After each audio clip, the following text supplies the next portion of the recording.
Welcome to the Woking Borough Council Planning Committee of Tuesday the 15th of March. Before we start the main part of the committee, I just need to go through a few procedural items. Firstly, can everybody hear me at the back? Good. As you've probably seen, that we have a public address system which those registered to speak and those on the panel will be using. Please ensure your mobile phones are switched off or to silent. And I just want to confirm there's no fire drill planned, so should the fire alarms go off, do what I do. The procedures are filmed, as you would have seen tonight, and that will be available later on the Woking Borough Council website. You'll see from the camera position that only those on the panel will be filmed, and if there's anybody who's registered to speak and specifically does not want to be filmed, could they please indicate? Otherwise, in that case, what you have to say will only be recorded in audio terms. I don't see anybody indicating, so we'll assume that is okay. The Planning Committee is made up of 9 elected members, the borough councillors. We're supported tonight by a variety of officers, council officers. On my far right is Mary Severin, who's the borough solicitor, who's here to give us legal advice should we require it. Next to her is Colm O'Cavernig, who's the Democratic Services Officer and who's clerk for tonight's committee. Next to him is Councillor Tim Holton, the Vice Chairman of the committee. I'm Simon Weeks, I chair the committee. And on my left is Claire Lawrence, who's Head of Development Management.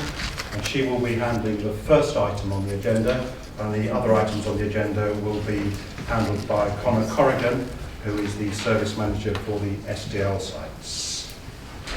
And then next to her is Chris Easton, who is the Service Manager for Highways and Development Management, to give us any advice on matters relating to highways and transport. The planning officers who will be presenting tonight's applications are seated to my left. The Planning Committee is quasi-judicial, and we have formal and set procedures and conduct, and I would ask you to adhere strictly to those. Firstly, the planning officer will present the application. Then I will call in turn those who have pre-registered to speak. If you come forward to use the microphone on the table in front here, you have a time limit of 3 minutes. Please be sure to get your key points across in that time. As always, I remind you as speakers that members are interested in the quality of what you have to say rather than the quantity. Members of the committee, as I say, will then hear all the elements that are presented tonight, and they will then try and determine the planning application. Their determination may agree with the officer's recommendation or can sometimes go against the officer's recommendation. Very occasionally, matters arise that mean there are additional information that we feel we require to make a safe decision, in which case that can result in an application being deferred. Following the planning officer's presentation, the committee will then deliberate and hopefully make a decision. Finally, a reminder that as the local planning authority in the form of the planning committee tonight, our role is to determine valid planning applications using national and local planning policy. Our role is not to suggest alternative schemes, to debate whether they are good ideas, whether they're value for money, whether they're too costly, whether there are alternative schemes, or whether you simply don't like it. These are planning applications that have to be considered against prevailing policy, and it is our role to determine those. Many of the items on tonight's agenda have previously been agreed at an outline stage, which is the principle of the planning matter in hand has been determined, and tonight we are looking in most cases at the more detailed aspects of that. These are termed reserved matters applications. So without further ado, we'll go straight on to the main part of the agenda. Are there any declarations of interest? There are none. We have no apologies, we have the full committee here. And Claire, are there any applications to be withdrawn? There are none, in which case we will move straight on to the first item, which is the Hatch Farm Dairies site. And this will be presented now by Graham Vaughan. Over to you, Graham. The application site is landed at Hatch Farm Dairies, which is a site of approximately 50 hectares bounded by Lower Early Way to the northwest, existing settlement of Winnersh to the north and east, the M4 to the south, and the River Loddon to the west. The site comprises primarily agricultural land with some scrubland and trees and hedges along the boundaries. The site was identified as a reserve housing site under the previous 2004 local plan and was subsequently released by the Council for Development. The allocation was carried through to 2014 managing development delivery document where around 431 dwellings were identified for the site and the policy Salway 1, as well as open space surface site and the policy Salway 4. An outline planning application with access only to be considered was submitted in 2006 relating to provision of up to 600 dwellings. However, the proposed development was significantly revised and the number of houses reduced. And in November 2014, outline consent was granted for up to 433 dwellings. The outline consent included a Section 106 agreement which secured a package of contributions to mitigate the impact of development, including Winnersh Relief Road Phase 1, highway works to King Street Lane and Lower Early Way, a new school, country park and affordable housing. The outline consent establishes the principle of development on the site and includes a number of planning conditions which do not need to be repeated on a reserve access application. The outline submissions were supported by an illustrative master plan demonstrating that the site was capable of accommodating the scale of development proposed. Whilst future reserve access applications were not conditioned to conform with the master plan, the site does have constraints which have informed the proposed location of the residential development in this application, including the requirement to keep residential development out of the floodplain, the M4 motorway to the south of the site, existing green corridors which run across the site, and the approved Winnersh Relief Road which would run through the site for 1.7 kilometres, connecting Lower Early Way and King Street Lane. These factors mean that the reserve access application does closely resemble the master plan in terms of the location of development within the site, and the residential development is therefore largely confined to the eastern, southern and central parts of the site, adjoining the existing residential development of Winnersh. The reserve access application proposes 4 main character areas to respond to different circumstances and constraints of the site and to add variety and interest to the development. In short, this results in a lower density of largely 2-storey development around the edges of the site, with denser 2, 2.5 and some 3-storey development within central parts of the site. The site layout closely resembles the outline master plan, and you can see the central core running through the site with the lower density to the side. The southern and northern sections were different in and in contrast to development. This is considered to be in line with urban design principles and is acceptable.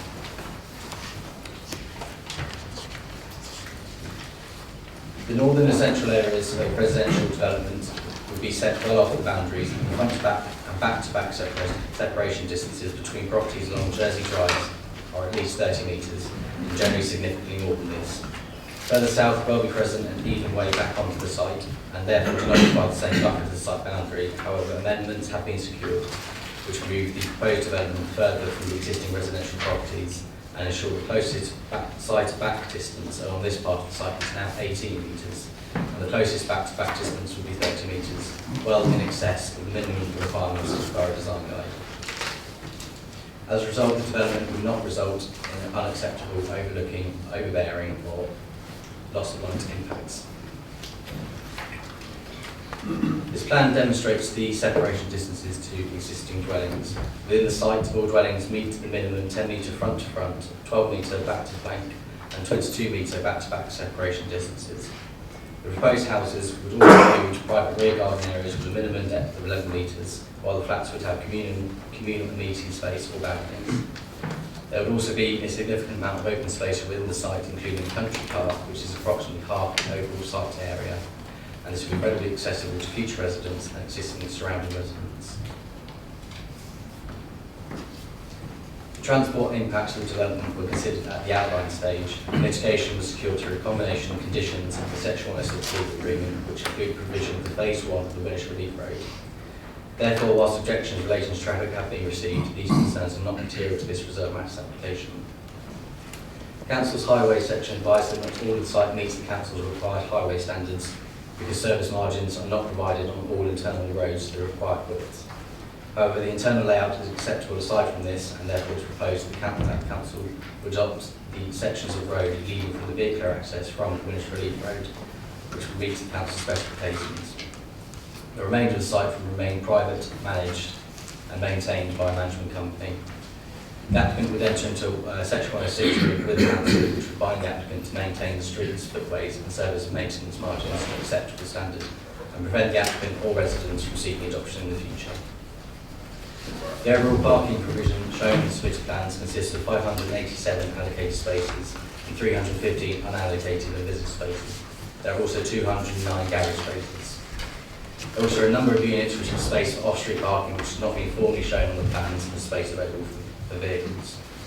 Parking provision is, as submitted, is consistent with the amount of parking required under the council's parking demand calculator, and the level of provision is therefore considered to be satisfactory. The site contains a public right-of-way running south from Jersey Drive towards the M4, which would be retained. The outline Section 106 agreement includes provision of the country park and transfer of land to the council, which would result in a number of paths for residents and visitors and formalises public access to the site. The scheme also proposes a number of footpaths linking the different sections of the site, as well as pedestrian links to existing footpaths linking to the existing residential development east of the site. Footpath links and the resulting connectivity are considered to be acceptable and to represent a positive aspect of the development. At outline stage, the applicant undertook a flood risk assessment which determined that the residential part of the site is not located within areas shown to be at risk of flooding. Part of the Woolwich Relief Road would cross land identified as being at medium or high risk of flooding. However, this has been accepted by the EA as acceptable on the basis that it is essential infrastructure and would not increase flood risk elsewhere. Residents are concerned with the impact the development might have upon the existing nearby developments in terms of displacement of water and drainage. The council is aware of the history of flooding within the local area and the wider impact that flooding has. As such, the council instructed consultants to prepare a flood risk assessment for the site, in addition to the flood risk assessment prepared on behalf of the applicant. Council worked closely with the EA over the course of the outline application. The detailed information submitted with the outline application demonstrated that development would not increase flood risk at this site or surrounding sites, subject to adherence with imposed planning conditions. Details relating to these conditions have been submitted separately and are subject to consideration by the council and the EA. In relation to this reserve matters application, the EA assessed the updated hydraulic modelling submitted in support of the application. They agreed that residential areas and the school would not be located in areas of risk of flooding, including when an allowance of climate change is factored in. As such, the EA have formally confirmed that they recommend approval of the reserve matters application. Drainage issues were also fully assessed at outline stage. The council and the EA were satisfied that the site has sufficient storage capacity and the provision of sites which will incorporate flood attenuation ponds and swells, and it can be accommodated on site and will mitigate the impacts of the development. Under the reserve matters application, discussions have taken place between the EA, the council's drainage officer and consultant, and the applicant, which have resulted in the production of a revised drainage strategy and supporting drainage calculations.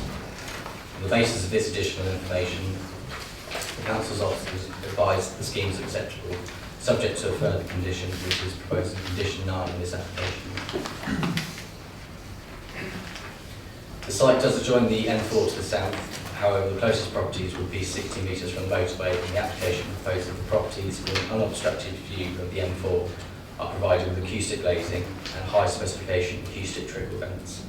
This will reduce the internal noise levels of all dwellings to within the guidelines stated in the British Standard for Guidance on sound insulation and noise reduction for buildings, and is controlled through condition 8.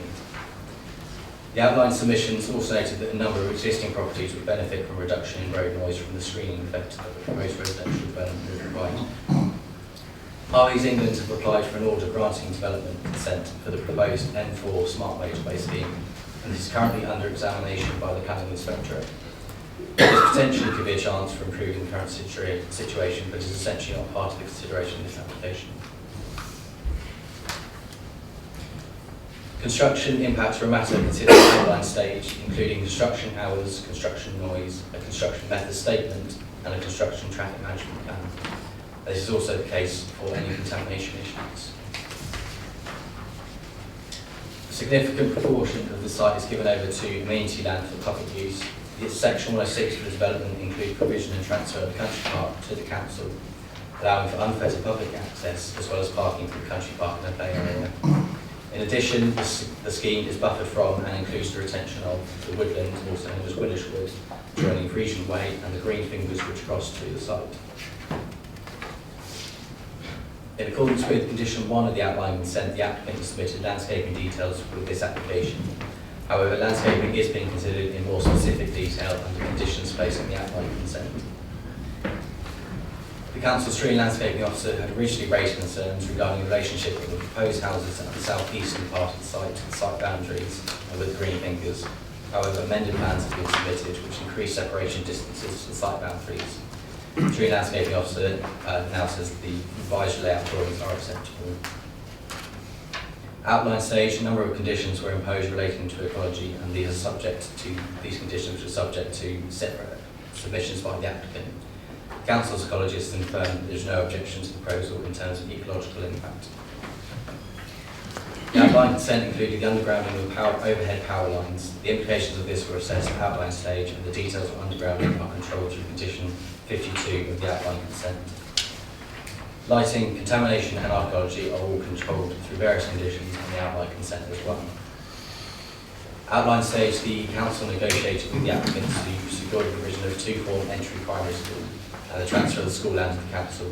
The Council's Education Department advised there is no current plan to build a primary school. However, the Section 106 agreement allows for the school site to be retained for educational or community use, with education contributions payable to the Council. As such, the site could be transferred to the Council and retained for education and community use in the future, and the Council can allocate monies towards the provision of the school in the future or improving existing schools in the area. Importantly, this current reserve matters application does not prevent a future reserve matters or full application for a primary school coming forward separately should it be required in the future. The reserve matters application is consistent with the principles and parameters established by the outline planning consent for development of this allocated site. It is considered the application will result in a quality development in accordance with the Council's spatial strategy and vision, and therefore be recommended for approval, subject to completion of legal agreement and imposition of planning conditions. Okay, thank you, Graham. We now hear from those people who have registered to speak. And firstly, could I invite Bill Luck from Early Town Council? You sit at the desk, you'll see there's a grey button which switches the microphone on.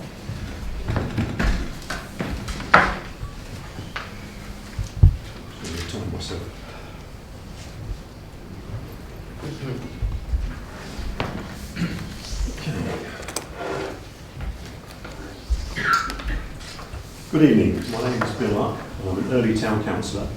Whilst the site is not within the town boundaries, the access will impact severely on local residents' use of Lower Early Way. Early residents have expressed concerns about three issues: the adequacy of the Lower Early Way junction, mud on the road, which I'll address later, and for some residents in parts of Lower Early, any impact on the proposal on the existing floodways. I acknowledge that the EA have agreed on the flooding mitigation. With regards to the new junction, local residents are concerned about the impact on the already congested road. The use of temporary lights outside of the peak periods have already presented a clear picture of what could be expected when the permanent lights are in place, particularly as it appears that the new lights will not be phased with those at the Showcase roundabout. I would request that this committee ask the officers to raise this matter with the developer. Concerns have also been expressed about the adequacy of the new junction once the Winnersh Relief Road is opened. I would ask this committee to ensure that further improvements to Lower Early Way are secured before the eastern section of the Relief Road is approved.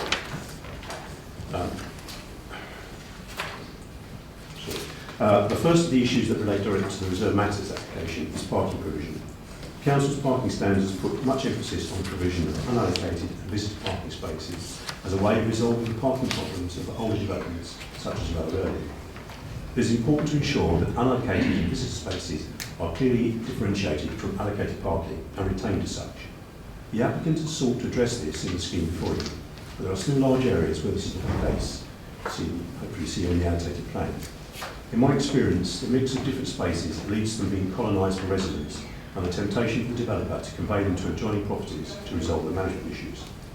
I'm pleased to see that a condition and a Section 106 were proposed to govern how the unallocated visitor spaces will be identified and how they will be maintained and managed in perpetuity. However, I still believe the committee should defer their decision until such time as the applicants address the separation of different parking spaces. The second area that needs your consideration is the aesthetic of the design. The house types are fairly typical of development standard designs. However, one important element of the elevation of the house is the character of the windows. The drawings appear to show a variety of window styles with glazing bars. These are likely to be double glazed windows with a plastic strip within the glass. which, in my opinion, only detracts from what little character these house types have. I will therefore ask that the committee propose a condition which can flow from condition 1, external appearance, requiring the council's approval of any proposed windows on the basis that any such windows have externally applied glazing bars, and to quote from the committee report, the key to achieving a high quality scheme is the use of materials. As mentioned earlier, only residents have concerns about mud on the road. This is a problem of compliance. Wheel washing equipment has been installed about 100 metres from the site access, which inevitably means that by the time vehicles get to the highway along the linking Hall Road, which is shared with site traffic, the vehicles are dirty again. See photo. I would suggest that members direct officers to ask the applicant to rearrange their site setup such that the wheel washing facility is moved closer to the site entrance with its own dedicated route off site. Thank you. Thank you very much. Now we have Paul Robertson and Tony Johnson. Are you going to share your time? Sorry? You can share your time? No, please me. Okay, that's all right. Ladies and gentlemen of the committee, the residents of Winnersh would like to object, raising the following points. For any future primary school, the developer's layout has reduced the land since the outline consent. Their landscaping is cutting the ground from underneath, risking it becoming part of flood zone 2. Access into the 2 approach roads is marginal for borough refuse vehicles, impossible for school buses because the bends on the revised layout are too tight. After yesterday's discovery that the Relief Road does not have full planning permission, to assure continued access to the road, we request layout and landscaping changes to give it the same flood protection as the houses being built on the floodplain in Zone 2. The revised and incomplete noise mitigation proposals fail to demonstrate how their layout and landscaping is compliant with the Borough Policy CC06 Appendix 1 for noise, especially for external amenity spaces such as gardens or the country park. The layout has created noise channels which are likely to increase noise pollution for existing properties. The revised layout and landscaping in 2016 has failed to demonstrate it has corrected the issues with the drainage strategy that was submitted with the 2015 layout. When the Borough Planning Officer identified this deficiency to the applicant, a revised drainage strategy was submitted, but it lacked the identifying features to distinguish drainage from the roads and houses. The revised layout has an inappropriate edge density scale, 4 versus 3 and 3 versus 2 new houses against existing houses, giving unsightly appearances alongside Welby Crescent. The 14 three-storey plots on the perimeter of the layout are out of scale, towering over existing houses by 3 to 4 metres. Their awful appearance overlooks and intrudes into the privacy of existing residents. The revised layout has a cramped appearance by moving block F next to block E. It looks awful and would be visible from the WRR, giving a poor impression of our village to passers-by. The layout causes light pollution from vehicle headlights shining into people's houses. For example, Road 22 into 32 Welby Crescent. Plots 339 and 340 of the new red development are likely to be worst hit. The site compound's layout in the revised SEMP shows that for the next 8 years they are close enough that prevailing winds will carry pollution into existing properties and their appearance has not been improved by any landscaping. The amenity of the country park is unlikely to attract many visitors. The land is too flat and noisy at the southern end, while the layout shows the parking is on the wrong side and there is very little of it. For residents on the south edge of the development, the appearance of the M4 is insufficiently mitigated by landscaping measures. While developers have listened to residents' concerns, their changes have failed to satisfy or comply with all of the borough policy. Despite the warning in the core strategy, they've yet to solve the problems of the floodplain and the motorway, and we suggest that the applicants are given more time to get this right. Thank you very much. Okay, thank you. And now we come on to the local board members to speak. Sorry, no, I've got the agent, sorry. Right, David Hutchinson, agent for the applicant. Good evening.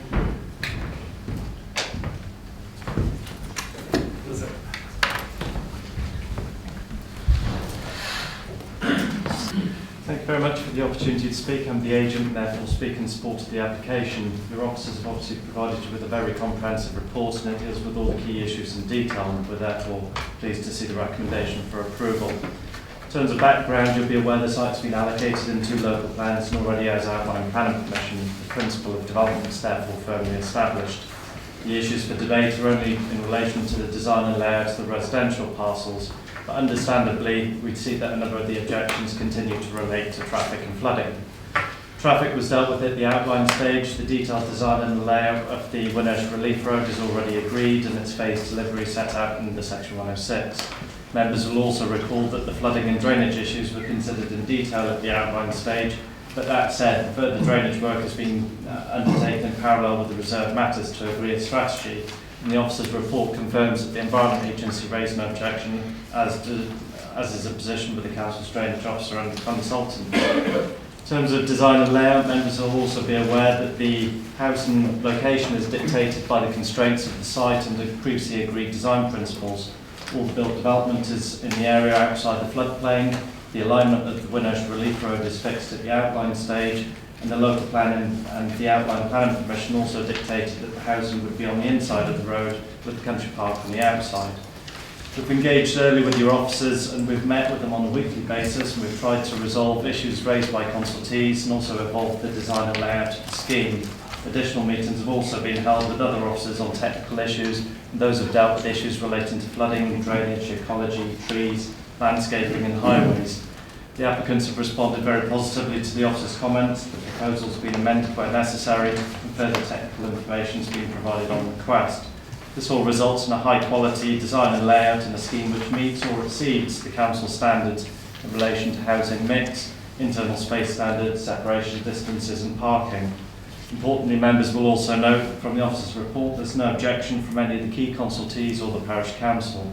So to conclude, this is a very important site for my clients. It's also a very important site for the council, delivering homes in accordance with the local plan for the area. We've also worked very hard with your officers to agree a scheme that they're willing to recommend for approval, and it's therefore with respect that I would ask that members approve the application subject to conditions as per the recommendation. Thank you.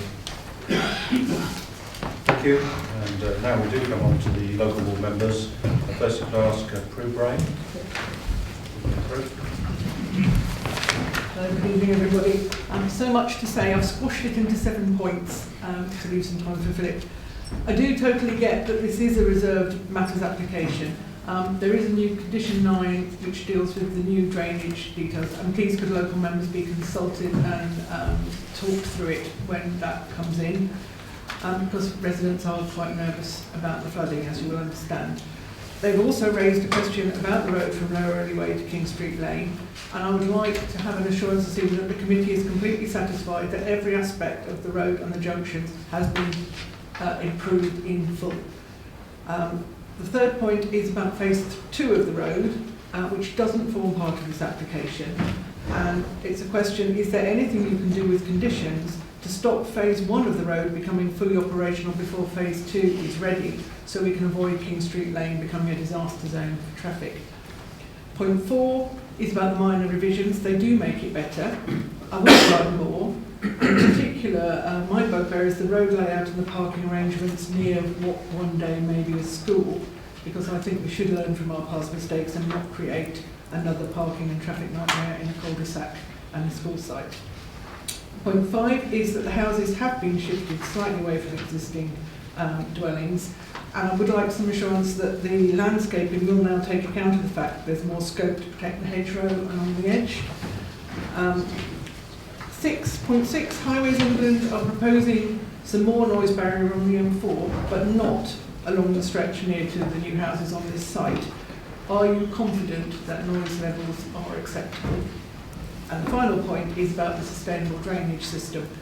I wanted to put on record now that my strong preference is for the council to adopt the SUDS, because having a management company to deal with it makes it more difficult for the authorities to take action if something goes wrong with it. And now if I could call Philip Holdsworth, so board member for Woolwich.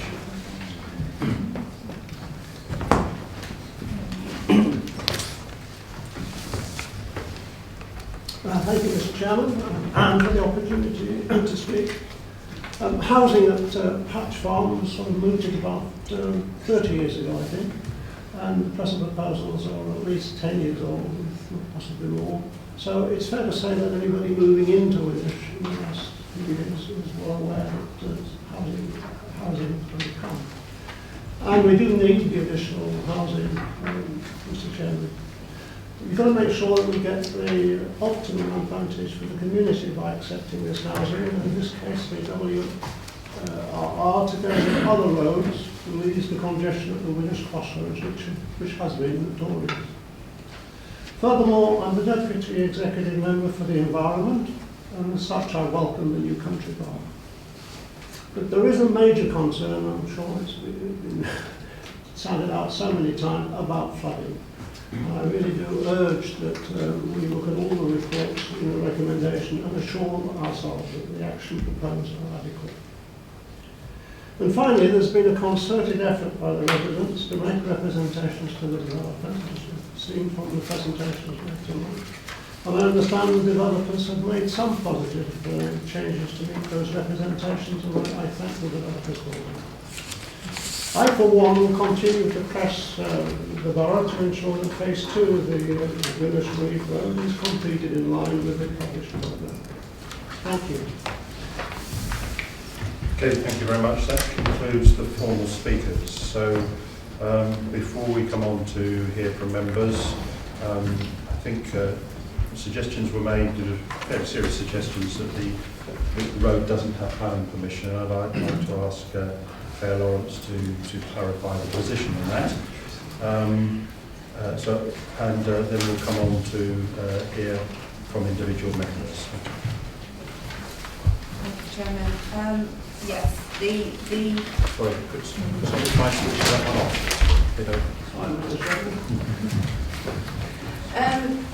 If I just refer members to the description set out in the outline, the original planning permission 2006 8687.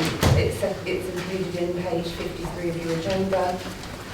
It's very clear that the road at that point is included within the description of the development. Further, following that description, condition 1 sets out those matters that are reserved matters and specifically refers to layout, landscaping, appearance, scale, and the development, and therefore identifies those as being reserved matters. By default, those things shown on the plan of the outline planning permission which are approved are not reserved, so that is the opposite, the negative, the positive negative. Further, there is a condition on page 59, condition 23, and that sets out that full details of all of the construction roads will be included as part of each phase of the development. They relate, my understanding that they relate to the, maybe please do just clarify this, they relate to the internal roads. My understanding, and if you've got any questions, members, about the original outline planning permission, Conor Corrigan is here, and he had the pleasure of dealing with that outline application. But my understanding from that outline application is that the alignment of the road was approved by the outline, and the points at which the junctions at Lower Railway and King Street Lane were also approved. The full details of the road itself will be controlled through a section 38 and section 278 of the highways legislation. But the road itself, in terms of its positioning, is approved and was approved at that outline stage. Thank you for that clarification. Right, we now come on to hear from members. I just remind the audience that 7 of the 9 members of the Planning Committee attended a site visit last week and walked around other areas of the site, saw where some of the preparatory work was being done for the new road, and members were obviously aware of the proximity of the site, not only to the river but also of course to the M4 issues, both of which are those principal outside influences that we've heard about tonight are of concern, namely noise and flooding. So without further ado, we come on to ward members, and we always give the local ward member on the committee the first opportunity to speak. So Rochelle. Oh, I have a couple of things. Just a few. Mud on the site. I was wondering whether the country park was going to include a mud bath, because considering that being on that site on a number of occasions. Rochelle, I'm going to Yes. stop Okay. you right there, and I'm probably going to have to do this with each and every member through the evening. Issues about wheel washing and mud No, on the this is road. not- this is not mud on the road. Respect the chairman, please. Thank you. Otherwise, I think I'm going to have to say on a number of occasions tonight that members, we will be here until the small hours if we discuss items that have already previously been discussed and agreed at the outline stage. So I would encourage you all to concentrate on the matters that are subject to the reserve matters application. The drainage ponds have been changed from 2015 to 2016. They seem to have been enlarged, but I was wondering whether they were expecting some more floods or not. And also, one of the big ponds at the very end here seems not to be connected to anything. And it'd be nice to have a pond there, but I'm not quite sure if it's a swimming pool or what it's planned for if it's not connected. Some of the drainage, the field drainage, is presently in the back of a lot of these houses along the top here. And this was originally specified in the outline planning application about this as drainage that was going to be used. And in some of the new ideas that we've had, some of the new developments, we've had restrictions on the deeds about how they have to be maintained. At this point, they're in somebody else's back garden. There's no restrictions on the deed. How are we going to maintain those particular drainage areas? The relief road. The relief road at the very top here, the very top of this area, is actually in flood zone 2. And we're just wondering whether they were planning on raising it. If they raised it about a meter, it would be out of flood zone 2, which would be a nice thing to do, so we'd actually have an all-weather road. I'm going, still a few more. Thames Water has questions about the drainage. I know the EA may have approved it, but if Thames Water is saying there's still some questions, the EA isn't exactly accurate all the time, as you exampled by their interesting ideas up north recently. Also, the houses up here, by the way, about the first 8 houses or so along this area here are in floodplain too, and I'm just wondering whether you were planning on putting house posts there, or else having these nice floating houses like they have on the Thames to prevent them from getting flooded. Why is there no noise barrier on the M4 or on the Winnish Relief Road along there? As members remember that when we were on the site visit, the noise levels were quite high, and this is before having a major road along that particular area. I would like to say that we do need a noise bundle along there, at least something, because otherwise you're not going to hear yourself think in some of those houses. I know it's caveat emptor, but it's still meeting noise standards we should be meeting. King Street Lane intersection has approved, and there are plans to create it in either August or December, according to the Highways Department. Just wondering when they're actually planning on creating the King Street Lane intersection and when they're planning on opening it. We'd like to see it not opened until they actually have the relief road finished, which is about 2018. And if they do that before then, we'll wind up with an extreme snarl on King Street Lane, as it is right now, a problem. According to the members' update, there were 2 schools built in the area. Well, Whitfields was built in Winnish. I'm not quite sure where this other new school is, other than Charville, and I don't think children are going to walk from Winnish all the way to Charville to go to school, so I'm not quite sure where this other school mentioned is. I wonder if somebody could tell me. Some of the construction zones right now have resulted in large holes being filled in with water. They're within about 10 meters of back gardens along Green Acres Lane, and I think that's not particularly a good thing. I believe that was places where they were taking aggregates out to build the road, but in the meantime, we're going to have some extremely boggy, marshy areas there that will attract mosquitoes and things like this. Lastly, there's no bus route. As far as the travel plans go, normally they have a bus route, and there's nothing at all proposed or in any way, shape, or form. Is that enough to start with? That's a good start, Michelle. Let's see if we can get some answers on those. Oh, and not including the ones that I gave you beforehand, by the way. Let's on Friday. see if we can get some responses from the officers on some of these. Larger ponds. We've got Bonnie, who's our flood risk engineer. Do I take it that those larger ponds are probably as a result of the additional flood risk assessment work that was done? The larger ponds actually improve on the flood situation from the drainage ditch, which is to the bottom there. So nothing else is connected to those ponds. It's just that when the ditch gets, during high flows, when the ditch gets out of bounds, the ponds can hold the water and gradually release it back into the ditch when levels start dropping. So it's an improvement for the site that the applicant is providing. So this, in essence, is an element of betterment, It is. right? Could you show us- Rather than just managing the existing flood situation. Could you show us the drainage ditches right now? The ones along the road also, there are a number of extra ponds along there, and the ponds have increased along the edge of the road. If you look at Down here. this area right along here, Those basins there, yes. they are for the drainage from the site, from the residential development.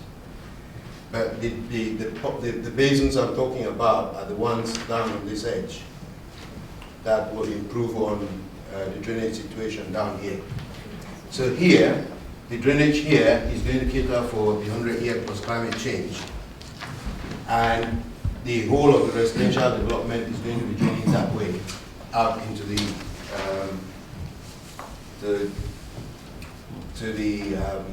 Chatsworth. Okay. Well, Rochelle, we've got a lot on the plate. Let's work our way through. So let's cover a couple of other drainage issues. Maintenance of the drainage.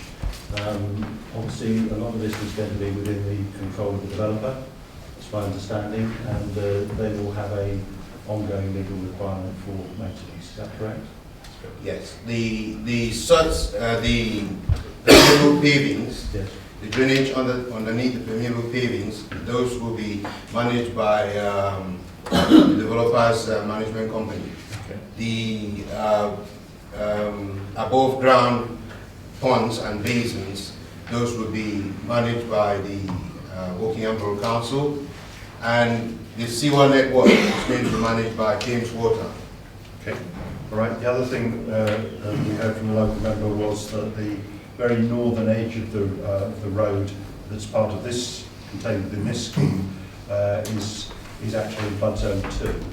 The upper part, the last. Very upper bit. And I noticed from some of the plans that they submitted, it does show, I've tried to locate it now, but it does show the road slightly overtopped by flooding in a 100-year plus 30% storm. That's my understanding. No, the road doesn't overtop in the 100-year plus climate change. For larger other events, Yep. the road will overtop. But for the climate change flood event, Yep. the road is not overtopping. And this has been proven by revised modeling. Okay. All right, and then we also heard about the fact that whilst the Environment Agency are satisfied and that the applicant has submitted a flood risk assessment, and the council, as a part of, if you like, a belt and braces approach to this, has also commissioned its own flood risk assessment. We still hear that there's some issues being raised by Thames Water. Have you got clarification on that? We have conditions that we have to discharge, and for these conditions to be discharged, we need to see the details of the drainage scheme, which we haven't seen at the moment. And that's why the condition is there. Until we see the details, we won't be able to discharge the condition. Right. Okay. Right. Now, if we can come on to some non-flooding issues that were raised, was the I think Michelle said that there's 8 houses in the northern part of the site that are in flood zone 2. I understood there were no houses in flood zone 2. Could we get clarification on that, please? No houses are in the flood zone 2. Okay, there are no houses in flood zone 2. Right, now the issue of noise bans has been raised. Obviously that wasn't part of the outline, so I guess that is something that we're not in a position to discuss now. Chris? So, sorry. Back on that. Sorry, fair, There's okay. no requirement set out in the plan policy, and there's no requirement as part of the outline. As part of the allocation of the site and as part of the outline planning permission, there was an assessment of the environment, and it was considered that subject to the engineering proposals put forward as part of this reserve matters application, that the noise mitigation is acceptable, and that the environment is suitable for residential accommodation. And then, Chris, are you able to give us any enlightenment on the likely timing of the King Street Lane intersection? Yep. The intention of the outline application stage was for the King Street Lane junction to be delivered in phase 3, which is towards the back end of the development construction. However, we understand from speaking to the contractors and the developers that being obviously they've got the contract let and there's people on site, the intention is to have that junction installed probably within a year from now. So it will be constructed in about a year's time. In terms of the council's programme for Winnersh Village Road Phase 2, they're progressing that, project managers on board, and that's being progressed as we speak. They're currently going through obviously the land options with third parties such as Highways England. Okay, and the last point we did cover was the provision of public transport. Yeah, I wasn't involved in this application at the outline stage, but obviously from looking back at the history, it was deemed acceptable that obviously there were sufficient services on Reading Road that residents could obviously walk through to. And in terms of moving forward developments that we currently assess now, the council gets quite heavily involved in public transport. And from talking to our public transport team, this is a route that once British Relief for Phase 2 is in, it's a scheme that obviously we would potentially consider diverting buses or providing buses along. And from looking at the scheme that's in front of us, there is sufficient land to obviously accommodate bus stops should we wish to provide them in the future. Okay, we heard about the provision of 2 new schools, which I remember coming to this planning committee a few years ago. And Michelle's drawn our attention to the fact there was only one of those schools. I think there are actually 2, but I suspect the second one, I think as you well know, is just beyond the Winnersh boundary.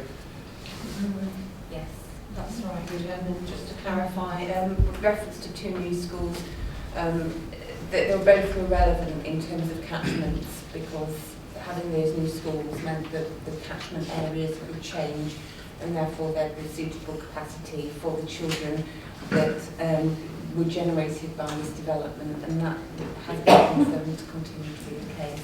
As a result, at this stage and also at the outline stage, our education team felt that the site was not necessary at that stage for a school, but that they have safeguarded their position for the future. Right, now we heard quite a lot from speakers, so I wonder whether we could just cover some of the points that the speakers have raised as well. Firstly, the issue about mud on road, I'm afraid, is absolutely a matter for planning enforcement. It's not a matter of this application, although we could certainly add it. We could certainly, yes, I've seen some correspondence on it. We could certainly add it as an informative to the developers that the potential for repositioning that. That is not part of this application. We heard about concerns about parking spaces and the number of unallocated parking spaces. So if you could take that in a moment, Chris. And one of the other we heard about is the 3-storey buildings. We had a reference to them, I think, in your presentation. Graham, you referred to them primarily being in the centre of the site, but from one of the speakers they referred to them being on the periphery of the site. So could we get clarity on those couple of points first? So we take yours first, Chris? Yep. Yeah, in terms of parking, the council has a calculator which obviously is available for the developers to use. In this instance, they have utilised that spreadsheet and compiled it, including all of the 433 units. The council's highways team have gone through that assessment and identified that actually there is a substantial over-provision of parking within the development. It turns out that there's required in terms of unallocated provision, it's around 230 spaces that are required in accordance with the council standards, given the layout of the site and the allocated provision that's being provided. But the developers are actually providing, on the latest layout plan, which is revision C of the parking layout, approximately 315 parking spaces unallocated. So there's an increase there of about 90 spaces more than what is required of them from my own. Just for clarity, our parking standards for a development with this mix of houses, ranging obviously from 1 to 5 bedrooms, My understanding is we require 865 spaces, and the actual site is providing 1,074, so a significant over-provision, which maybe allows for the fact that as a borough we have, I think, the second highest level of car ownership per head in the UK. So there's quite a buffer there in terms of parking spaces. Yeah, because there's a fair amount there, and I think in terms of that calculation, there's 209 garages that haven't been counted in that assessment either, so there is further parking. And there's also, it's worth looking, if you look at some of the layout plans, there are many driveways that can take a third car or potentially a fourth car, and those spaces haven't been counted as an allocated provision, which would obviously push the level of people up. Okay, Graham, could you issue about the 3-storey dwellings? So the majority are in the centre, but yes, there are some to the edge of the site.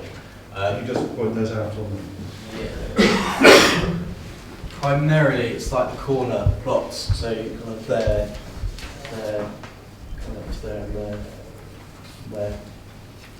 Okay, so whilst they may not be in the centre of the site as such, they are located within the periphery of the overall development, both new and old in that area. That's correct. There are also some dotted in the Jersey Drive development next, adjacent to this site, and it is fairly standard urban design principle to have 3-storey dwelling on a corner as it anchors a corner. We have no objections to that kind of design.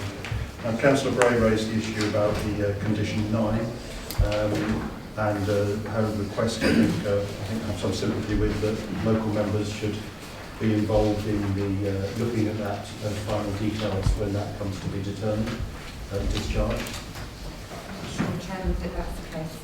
Okay, right. Can we hear from a few others? And then we'll Okay, come back in a second. a couple of my questions weren't answered. Which one weren't answered? Where the second school was that supposedly is Not a concern for the committee. The provision, but it said in this here that it was supposed to be a second school. Children's services at Wokingham Borough Council are the people who determine whether additional schools are required and whether it is within the catchment area.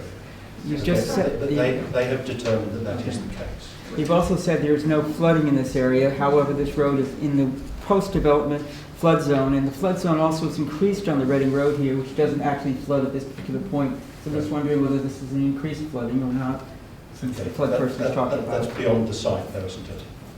Yes, but this is within the relief road here, Yeah. and it's underwater according to this. Okay. Can we get some clarity on that? The development doesn't actually increase flood risk outside of the development area. There is flood compensation that has been taken into account with a bit of land lowering to take care of the result of the raising of the road at that junction there. The raising of that road to get it out of the flood zone has been compensated for by lowering land, which takes care of the excess flow that would have come in as a result of the dam raising. Okay, Bob. Yeah, thank you, Son. A point of clarification to start with. On figures 4 and 5, they seem to have completely different layouts. I'm assuming one was the outline commission, and the one with the grid section on is the one we're looking at now. The outline is indicative, and now we're looking at the detail in the reserve matters. Yeah, the reason for my query was the fact that the school site seems to have decreased on this one. So I want to know if I can be assured that the school site is the same area. I know you said that school provision is a matter for children's services, but in the borough we haven't had exactly a spotless record on school provision, so I just want to be assured that that is absolutely okay. I'm concerned about the comment about the police response. The police architectural liaison officer suggested that footpaths be removed. We are always being told on this committee that we have to listen to. Sorry. Am I on or off? Switch on now. Yeah. Always have to. I'll speak louder. No, that's working. Okay. It's nothing different to what I've had before. Yeah, we're always being told that we have to listen to professional officers, yet we seem to be not listening to the professional police officer and his suggestion that the footpaths be removed. We seem to say that it's not necessary, or something. I'm concerned about that. And also throughout the report, one thing about the heights of the building, it said generally not evident. Well, when something's generally not evident, it usually means that something is evident somewhere. So I want clarification on that, please.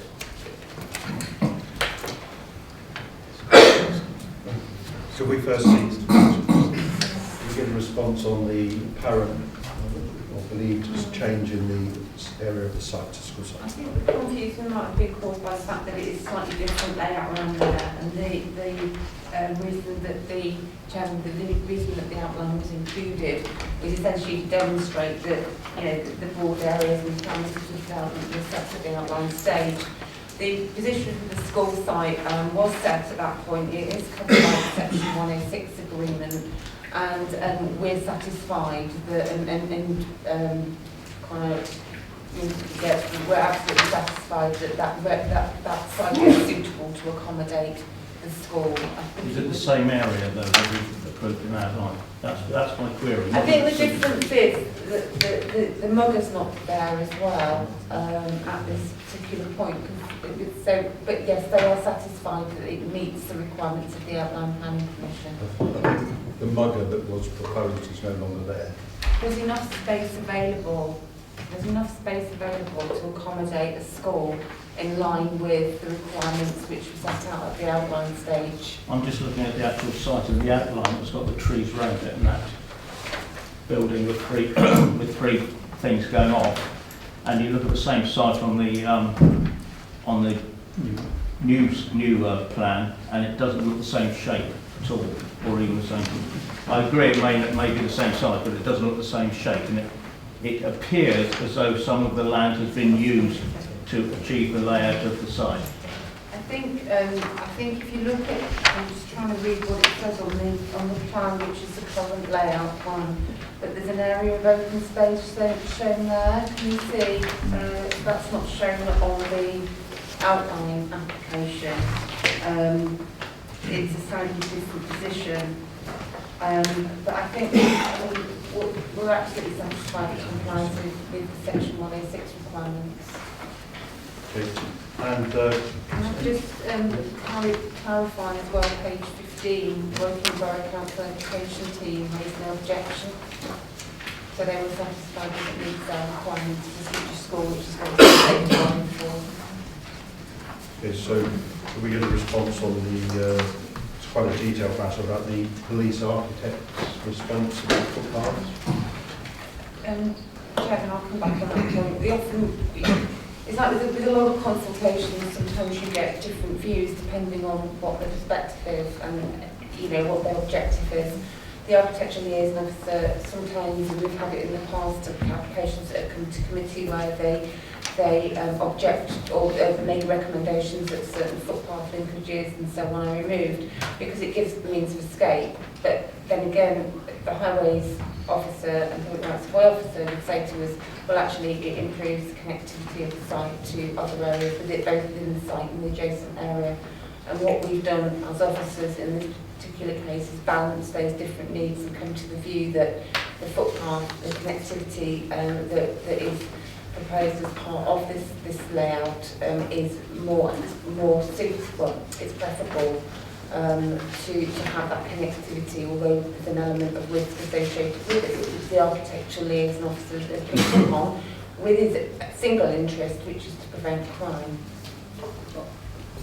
I know of your connection with this matter, Bob, but I'm also aware that I think it's a pretty standard response we get from the police on all developments, and I might think they're probably just being cautious and saying that, you know, paths and alleys are not necessarily good ideas, but I think, as Claire says, that has to be balanced about accessibility of the estate and to the amenities of surrounding it. It's always good if you don't have to chase someone down an alley where they've got no means of escape. Always better. Okay. Right, could we now go to Chris Singleton? Thank you, Simon. A couple of questions here. One on flooding again and the other on traffic.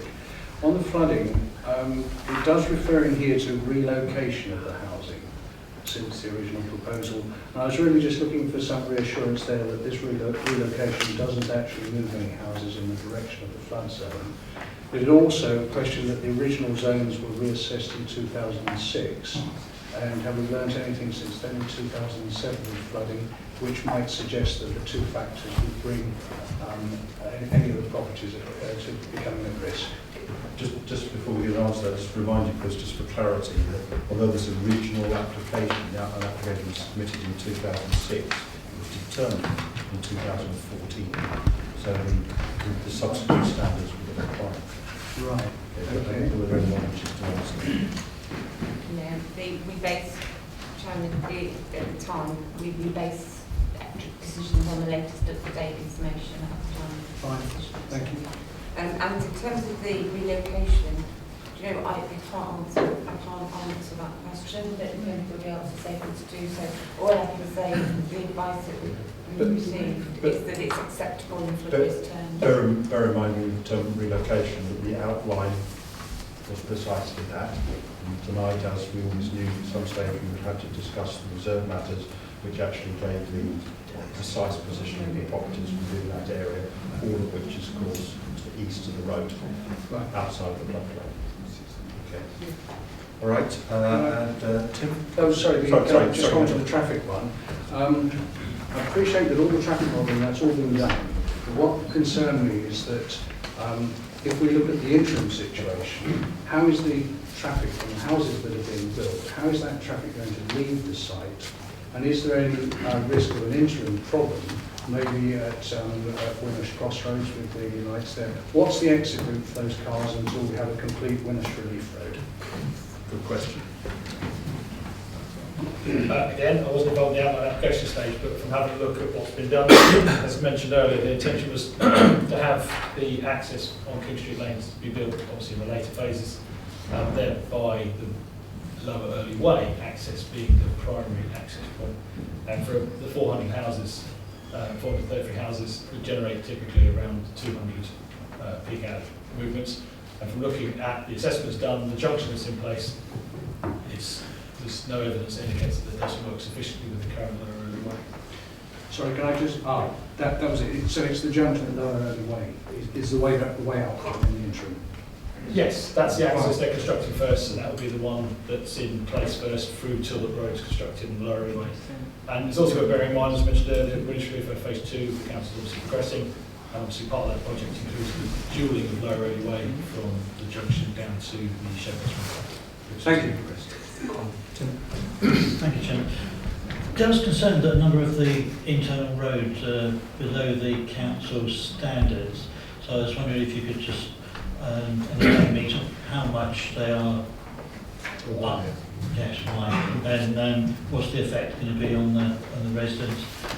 Just to get told off, is there anything that we can do to encourage the developer perhaps to make some of those roads up to a standard, the council standard? Yeah. Yeah, we've worked through that with them. Chris, I think the benefit of the audience views would you explain why road is or isn't adopted very briefly and okay. Don't get technical on us. No. Typically the council has a specification for requirements of adoption and that would be the sense of the carriageway width, 5.5 metres wide plus service margins. Typically it's the service margin element and that's the element that's lacking in parts of this development. So the service margin is there because utilities companies have the ability to tear up a road, if that's the phrase you want to use, to put down whichever utilities they wish, whereas obviously on a private road then they have to go through the owners, therefore it would go through the management company. So service margins are required for one, safety, two, keep the road operational usually because there's enough width for them to undertake such works, and that's therefore the reason that the council tend to look for those elements as a minimum requirement. The minimum requirements we have is if frontage development is onto a public road or onto a road to be adopted, we look for a minimum of 2 metre wide service margins on either side, as well as the carriageway width. And if there's no development on one side, that can drop down to half a metre or a metre if there's to be street lighting within that corridor. In this development, there are a number of roads. The entrances are all up to adoptable standards. There are some areas where they do meet the council's requirement in terms of providing services on both sides of the carriageway. Unfortunately, because of the way the site's laid out, the service margins are behind areas of parking which have been allocated, and as such we can't have allocated parking near a public highway because you can't control it, it would be in highway land. And other sections of the roads, they have service margins or they're shared services, but there's no service margin on one side of the carriageway. So the roads are the correct width, they have a service margin, but they just don't meet the council's full requirement. So in terms of the geometry for swept parking vehicles is acceptable. There is an element of service margin, but obviously it's on one side of the carriageway which will require multiple crossings, and by multiple crossings of services across the carriageway, it tends to affect the integrity of the carriageway, and we end up with more potholes, as obviously the roads are opened more frequently. Therefore, on that reason, we've obviously worked with the developers to form a Section 106 agreement which takes the responsibility away from the council in the future should the residents wish to have that site adopted. So the developers entered into a Section 106 agreement to have the site maintained as private, and that will obviously feed through all the conveyancing of all the properties so the residents are all fully aware of those issues, and the management company will be in perpetuity of the development site. Very detailed, thank you. Thanks. Okay, and John? Thank you, Chairman. I'm somewhat disappointed to see that we're building a new development without noise mitigation. Many people in the borough suffer with this blight, and there's a lot of work being put in by members from both sides to try and resist this. You do make the comment beyond the normal considered adequate in order to improve the situation. That may be the case, it may not be the case. I don't think it is, because I don't think Highways England would be putting in mitigation if they didn't think it was necessary. So I would make that point, which I think is pretty important. And even if they are doing more than they should do, which is debatable, I would suggest that it won't affect these people where they've got no noise mitigation, or they will be able to see us. So I would urge both the developers and the Borough Council to continue to keep on to Highways to make sure that this new development doesn't suffer the blight that existing developments suffer in the borough. Thank you. Malcolm? Thank you. The middle chunk of houses there, which seems to be the majority of them, if I remember correctly from Friday, you said the building construction phase will start at the top and work its way down the site, is that correct? And the road will be keeping pace with it going down. It's a question really on the middle part, when the road is only sort of halfway down the relief road, all those 200 odd houses have that one exit onto the road, don't they? So during the construction phase, if there's anything that blocks that exit onto the relief road, got 200 houses stuck in there that can't get out, will there be some sort of emergency route nearby so they don't get isolated in a little island of houses and traffic? Even if it's just temporary? Well, we normally look at the end game for development. That's right, yeah. We normally look at the end game in terms of emergency access. The site will be under the complete control of the developers during construction through to the point when the relief road is adopted, and including some of the internal access roads. So it's down for the developers obviously manage and monitor that during the construction phases. So there won't be a situation where if something happens, they'll say, oh, we haven't thought of that. There will be an alternative exit, albeit temporarily. No, there is no alternative exit. That is the exit. But I'm sure if people have bought those houses and are unable to get out, developers will get to hear about it extremely quickly. Yeah, you don't build a road up for 48 hours though, do you? No, you don't. It is trying to envisage what will cause a complete blockage of a brand new road. Serious vehicle accident, almost anything. You can block a road easily. But Mark, that can happen to any road anywhere in the borough. As we know, it often does, and it causes disruption, but we live with it and we work around it. Yeah. Okay. Rochelle, you want to come back? Okay. Yes, Chris, you said the road was going to be completed in 2017. That's a year from now. This is 2016. Winnish Relief Road will not be completed till 2018, the second part of it. And knowing the borough's history of road projects, probably there's a little bit of leeway in that of running late. We haven't completed too many projects on time as far as roads go. Thinking of the Station Link Road and a few other things. But what are we going to do to make sure either A, King Street Lane doesn't need to have traffic coming off this nice new part of the Leaf Road into the middle of nowhere and having to go back through Winners Crossroads, or B, people coming from Lower Early Way taking a rat run through the development onto King Street Lane. Either one of these, King Street Lane is a very small lane. It is not made for heavy traffic. I think that's quite similar to Mill Lane, which currently obviously has that situation now. So I think by opening it up, granted, there is obviously the desire to have the Winners Relief Road Phase 2 follow on or completed obviously as quickly as possible. But I think the intention of what that road will ultimately have, and even in the short term, it will provide some benefit to users of King Street Lane now to allow them obviously to get through towards the A329M and take them away from the Winners Cross Road, perhaps in the short term if they're coming up from Alderley Cross. If there's any accidents, will the borough take care of any problems? I think we're straying way beyond the remit Yeah. of this application. Yeah. Right, we'll make some further progress now. A couple of other points that we need to pick up on that I don't think we've covered. One of the speakers raised the issue about window styles, which is quite a detailed item, but are we able to comment on that? I am Chairman. I think we'd have to do. I can understand, that sometimes when windows can have the small things can have quite a major impact on development. But we have to ask ourselves why this development should be any different from any of the other developments across the borough, and it's not something we normally control. And so I think it'd be fairly reasonable in this instance to single this one out.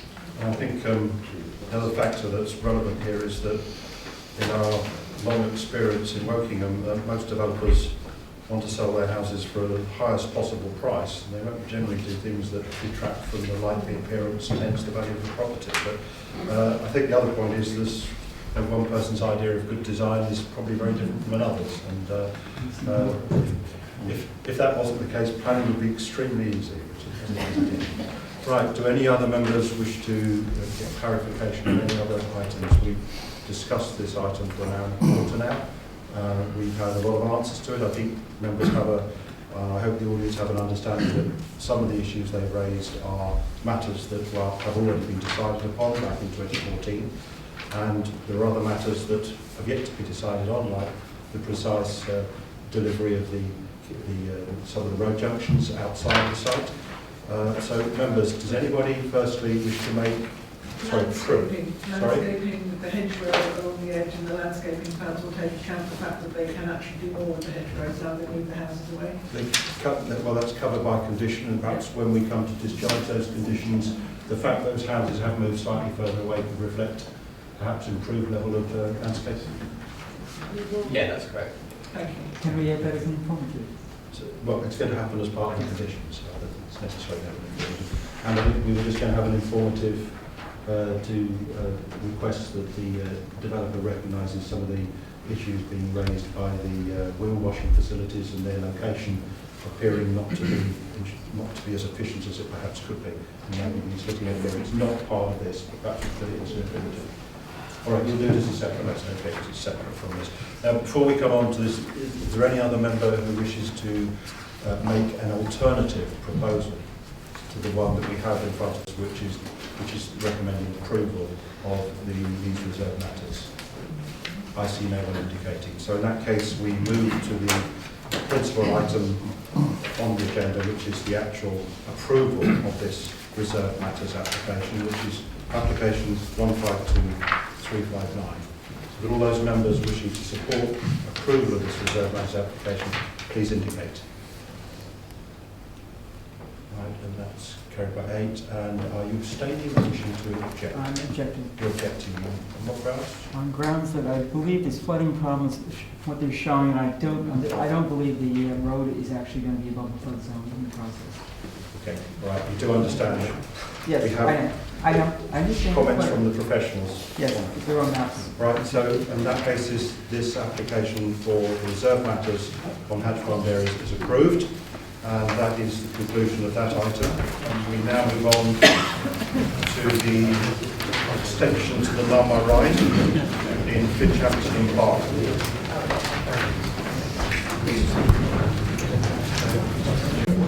thank you to those remaining in the audience for your forbearance, but I do like to do these matters thoroughly, which works to everybody's advantage, I think, ultimately. So we now move on to the application by Crest Nicholson for parts of the proposed Nunmar Ride extension, which is in both Winchester and Barkham. And Nick, I think you're going to take us through this one. We also have people registered to speak on this. David, Chris, could you just, is that other door shut? Sorry, I can't see. It is fine.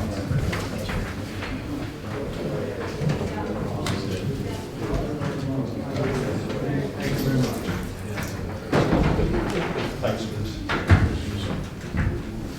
Right, we move straight on into this application. Again, reserve matters, and this is going to be presented this evening by Nick Chancellor. Over to you, Nick. Thank you, Chair.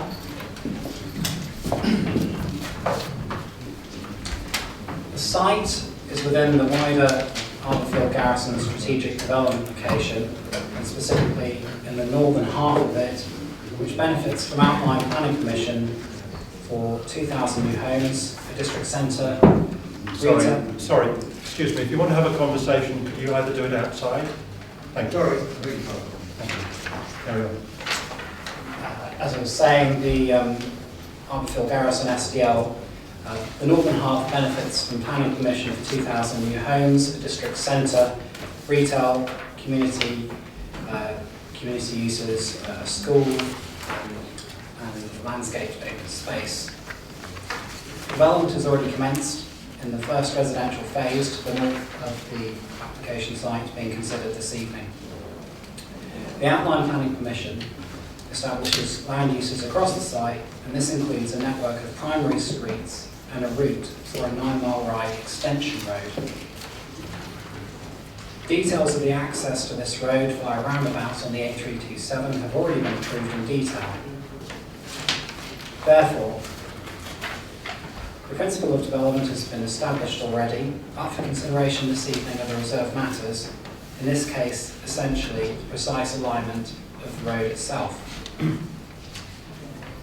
The road's landscaping, drainage, ecology and archaeology are controlled by conditions attached to the outline planning permission and will be discharged as part of a separate process. The finer details of these are not up for consideration this evening. The application is for the northern section of the Nunmar Road extension only, shown on this plan as a blue dotted line, and connects the A327 to byway 18, which is the southern limit of the outline planning permission. The western part of this blue dotted route is currently in agricultural use, whereas the eastern part forms part of the Crowcroft Barracks. The southern section of the route, shown in red indicatively, falls outside the outline planning permission site boundary. This will be brought forward in due course by Wakeman Borough Council, and design work is currently underway on this. The route will therefore connect all the way down to the existing Park Lane and 9-mile ride junction, hence this road being referred to as the 9-mile ride extension. So the proposal is for a 6.1 metre wide carriageway which extends 720 metres in length. The road will serve as a primary access to the SDL and is the main route to the new secondary school and a future district centre for the development. The alignment is consistent with that shown in the outline planning permission parameter plan, which is this plan here. The road will have a 30-mile-an-hour speed limit, and it will be lined with trees and includes a number of accesses on either side of the road to serve future development parcels. Full details of an access to the permanent secondary school site are also provided. This part of the 9-mile ride extension will be built in 3 stages, which I've shown here in blue. Phase 1 is the section from Shearlands Road to the district centre access. This will provide a connection to an interim access to the secondary school. Phase 2 will extend down to the permanent secondary school access. The third phase connects the route to the A327. The application route has been subject to the Stage 1 road safety audit, in which no significant safety concerns were raised. The capacity of key junctions have also been tested as part of a transport assessment. All is shown as operating within acceptable parameters within peak hours. Parish councils have raised concerns about potential queuing at the district centre, but as I say, these junctions have been assessed and as being acceptable in terms of their capacity. The route benefits from a 3-metre wide pedestrian and cycleway route. This begins at the A327 along the southern section of the road. Here where I've labelled pedestrian cycle route. This crosses over at the junction with Shearlands Road and continues along on the other side of the road, along the north initially, but then coming down to the east in order to serve the district centre and secondary school.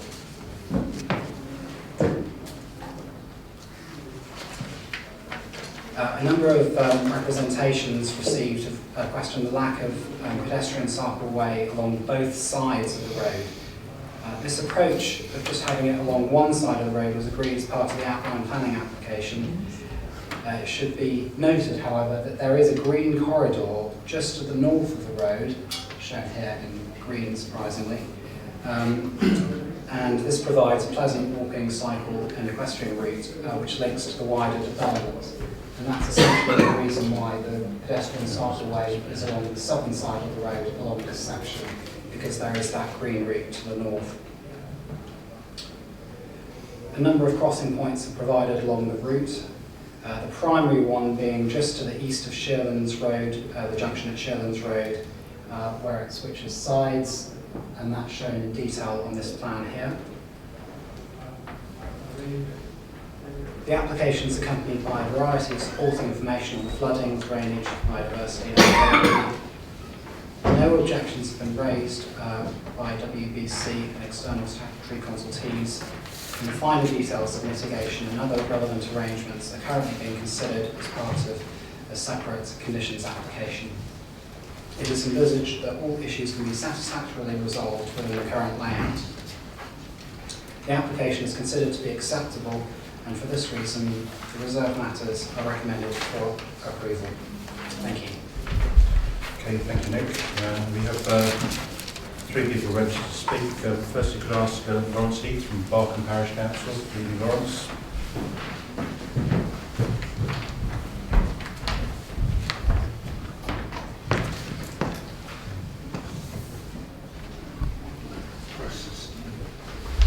Thank you, Mr. Chairman. 2 main problems to address. Cycleway and the switching of the sides. I accept that on the north side of the road, cycle and pedestrian access is covered by the greenway, but on the south side, I think it's somewhat unsatisfactory to have a crossing, and in spite of what the experts say, it doesn't seem to be in the most sensible of the locations, being near both the junction and the bend. As far as the south side is concerned, the other sort of unknown is exactly what goes into the residential area there, which we haven't obviously seen plans for. That's parcels H, I, J and Q. In point of fact, I mean, if a greenway is put through that parcel of land, then the cycleway on the south side of 9 Mile Ride extension may not actually be necessary at all, and to have it segregated away from the road, I would have thought would be somewhat more desirable. However, that still leaves the question of a crossing of the 9 Mile Ride extension, particularly towards the school. And I think that should be actually nearer to the school access route. Which actually comes to the second problem, is the junction at the school access route. I think the traffic modelling is grossly optimistic. I mean, we all know that practically every school in the country creates congestion. To sort of talk in terms of sort of 2 or 3 cars queuing at the peak time. I just don't find this credible. Our recommendation in Barking was to actually go for a roundabout. An alternative may actually be to have some traffic lights there, which would also take care of the cycle crossing. I would have thought would be a very satisfactory solution.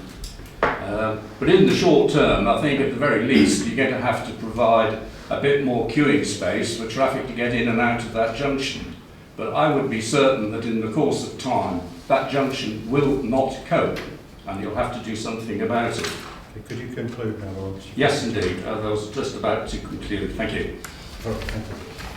All right, and could I ask Steve Bromley from Finchington Parish Council?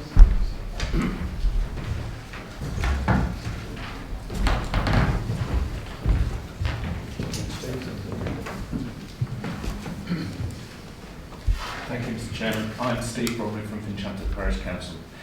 We would like to reiterate that we believe the design of the right-hand filter lane at the priority junction into the senior school entrance road is flawed, and that a roundabout will be a more effective solution. During peak school times, our experience at other schools in the parish indicates the sheer weight of traffic and problems caused by inconsiderate behaviour will cause significant longer tailbacks than those suggested. Traffic tailbacks and the impatience that this engenders will lead to dangerous road conditions for vulnerable pedestrians. Moving on to the proposed design of the footways and cycleways with its continuous switching sides of the road, we would call into doubt the road safety audit that suggests there is no concern in its design.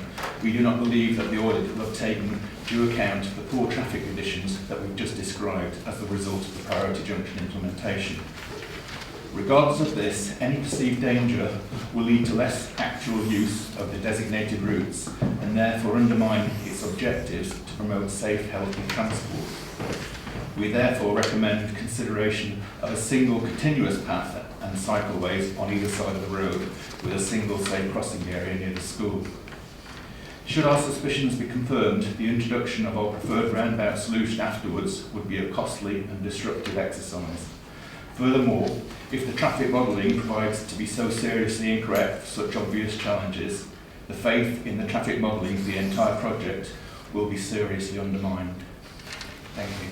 Thank you, Steve. And could I now call on behalf of the applicant, Phil Hanshaw. Good evening.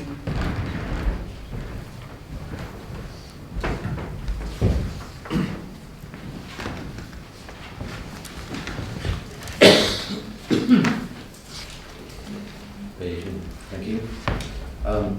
I speak on behalf of Crest Nicholson in support of the application. 9 Mile Ride Extension is a key piece of infrastructure which will enable delivery of the SDL. It will deliver access to the secondary school, which is due to open in September. The design of the road has been subject of consultation and discussion with the Council's highways officers, who do not object. The design fully accords with the outline consent. There are 2 matters for further comment which have been raised during consultation, which we've just heard about. Firstly, the cycle route along the 9 Mile Ride, and also the traffic impact at the secondary school access. Starting with the cycle route. A cycleway on one side of the road is provided, which is consistent with the design code of the outline consent. The cycleway crosses once from the southern side to the northern side in the location of Shearlands Road. A crossing is provided. This connection enables the cycleway to connect with the wider cycle network across the SDL. The design of this crossing and the road itself, as we've heard, has been subject to independent road safety audit. A further pedestrian cycle crossing will be provided immediately south of the secondary school access, connecting to Byway 18. This will provide safe crossing facilities for school pupils. The route and the design is consistent with the approved pedestrian, cycle and equestrian strategy. In respect to the second matter and the school access traffic implications, the traffic assessment of the school access junction with 9 Mile Ride Extension is very robust. It has assumed traffic from the full SDL. In other words, 3,500 houses, secondary school, primary schools and all the facilities in the district centre. In addition, allowance has been made for growth in traffic in the 10 years from now until 2026. On this basis, the junction will operate safely and efficiently. In detail, concerns have been raised that traffic analysis has not considered the school peak correctly. In particular, the concentrated activity at the beginning and the end of the school day. However, the traffic modelling is robust as it artificially uplifts traffic flows to account for this peak activity.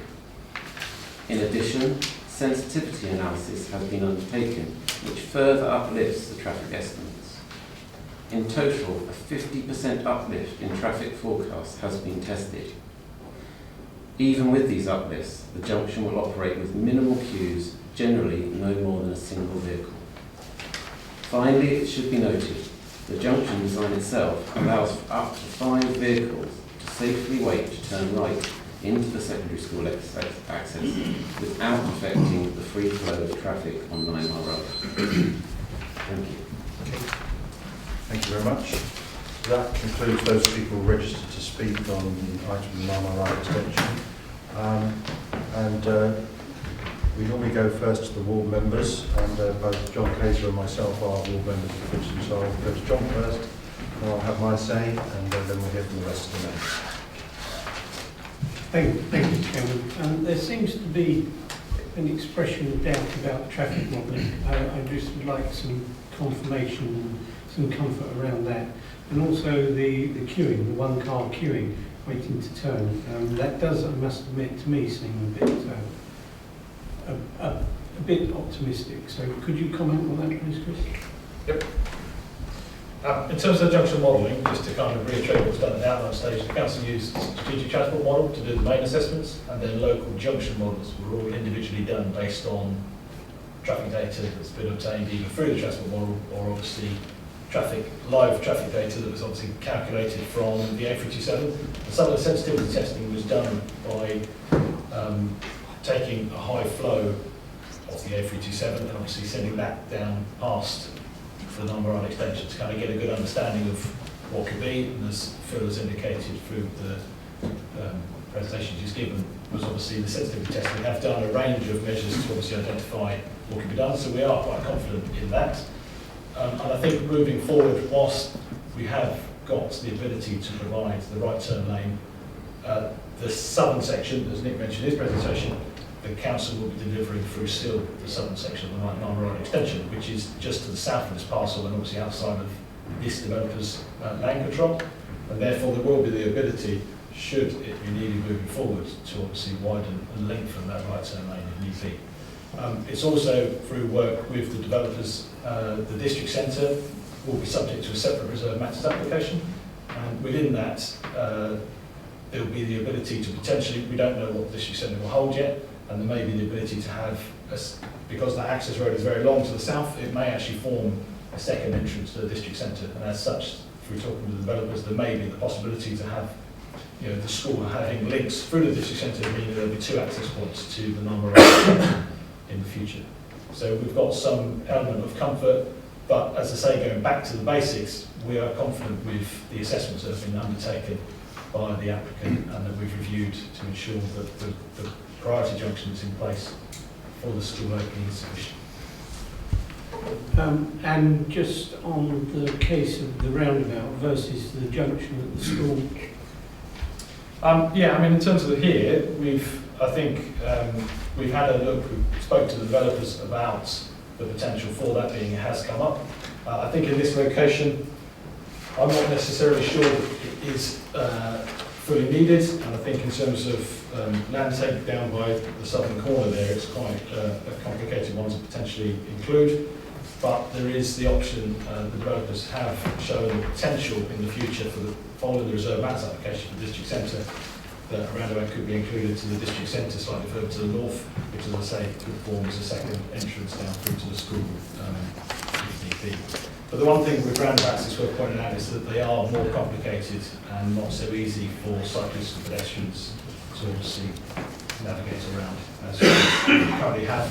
And I think it might just worth, just while I'm on the microphone, just picking up a few, in terms of the footpath cycleway, again, there is a requirement to provide a footpath cycleway. I understand there does need to be a crossing point, because there is on the Greenway, on the north side, there is the off-road cycle route running to the north. So obviously it makes sense to have this on the opposite side. There is obviously a need to cross, which will bring it round past the district centre. So we'll have to cross the road at some point. Shieldons Road, as you can see from some of the plans that are included, it's severed from Narmer Ride extension, and as such it will be a quiet route that runs to the south. So there is the possibility here, this is going to be a quiet route, so there's no access at this point. So with the cycle route coming along here, this reserve matter space coming through, there is potentially the possibility for cyclists to come down this route and then come through to a closer point and cross over to the school by way of having a cycle route on either side of the carriageway. So there is plenty of scope, should obviously you wish to consider something further at a later stage, but I think the scheme that's in front of us is acceptable. Okay, so what you're basically saying is that based on the current traffic modelling, you think that what's being put forward is adequate, but you are building in contingency in the event that it doesn't work. I think, like always, at the outline application, we've also secured some land in the future for a relief valve.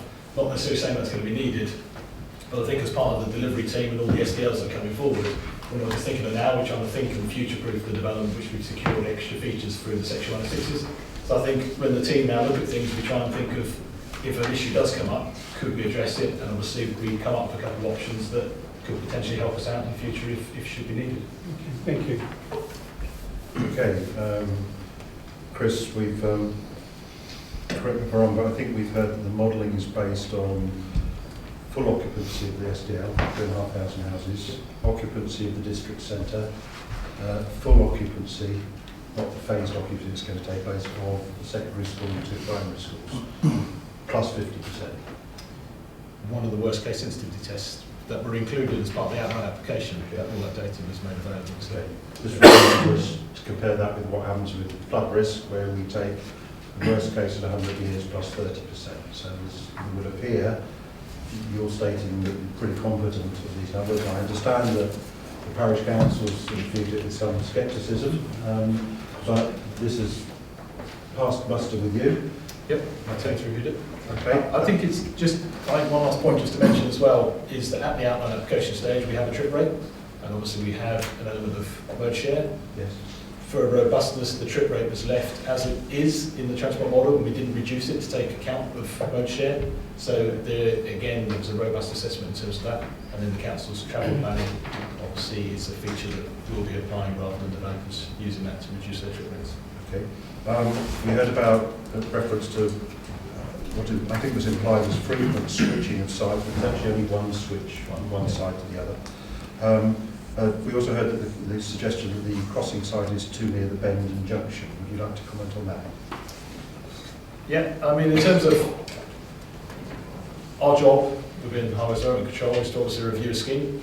In terms of this scheme here, if we, not necessarily we have doubt, but obviously if we want to get something checked, in terms of this application, it is on site, and theoretically we would normally only see a road safety audit delivered for the junctions where they connect to the public highway. In this essence, some concerns were raised obviously by residents and local members, so we requested the applicant to undertake a road safety audit to kind of give some comfort. It's an independent road safety audit following DFT's guidance, and it's come back obviously providing that, as far as they're concerned, they supported obviously our view and that they've raised no independent issues. So we have to take that advice on board. Okay, and the final point I wanted to raise was the suggestion of roundabouts as opposed to junctions. I think you partly mentioned my concern there that roundabouts are not exactly pedestrian or cycle friendly, and the very point of this school and the greenways and the cycleways we're providing is to try and encourage pupils to access